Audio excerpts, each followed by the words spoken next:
माध्यमातून आरोग्य सल्लागार म्हणून गेल्या 2 वर्षापासून लोकांपर्यंत आरोग्य पोहोचवण्याचं काम करतो ह्या रियांश अमृत ज्यूसच्या माध्यमातून.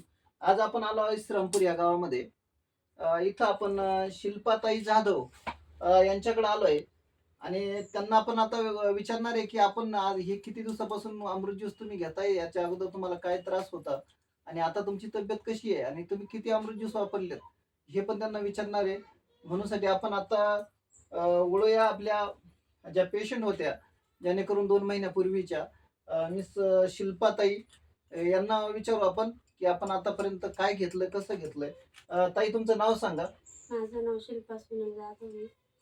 2 महिन्यापूर्वी पॅरालिसिसचा झटका आला होता. मला वाटलं नव्हतं की फरक पडेल म्हणून, पण अमृत ज्यूस घेतल्यापासून मला फरक पडला. 2 महिने झाले मी ते औषध घेते, कंटिन्यू घेते. इथून पुढे लोकांनी हे वापरलं पाहिजे का? स्वतःसाठी कसं वाटलं तुम्हाला? छान वाटलं. दुसऱ्यांनी बी घ्यावा. आणि आता तुम्ही हे याचं प्रमोशन करणार आहे का नाही?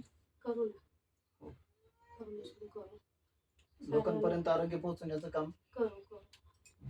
बघा, आता आपण ज्या शिल्पाताईंकडून आपण हे ऐकून घेतलंय की त्यांनी अगदी सोप्या आणि सुटसुटीत भाषेत सांगितलंय की आतापर्यंत त्यांनी 2 महिन्यापूर्वी हे अमृत ज्यूस घेतलं होतं. पॅरालिसिसचा त्यांना आजार होता आणि त्या झटक्यातून त्या सावरल्या. त्यांना असं वाटलं नव्हतं की आतापर्यंत आपण ह्या झटक्यातून सावरू शकतो, परंतु आता मात्र त्यांची परिस्थिती चांगली आहे, त्यांची आरोग्य चांगलं आहे आणि इथून पुढे ते ह्या औषधाचं प्रमोशन करणारे, ह्या रियांश अमृत ज्यूसचं प्रमोशन करत आहे. नमस्कार.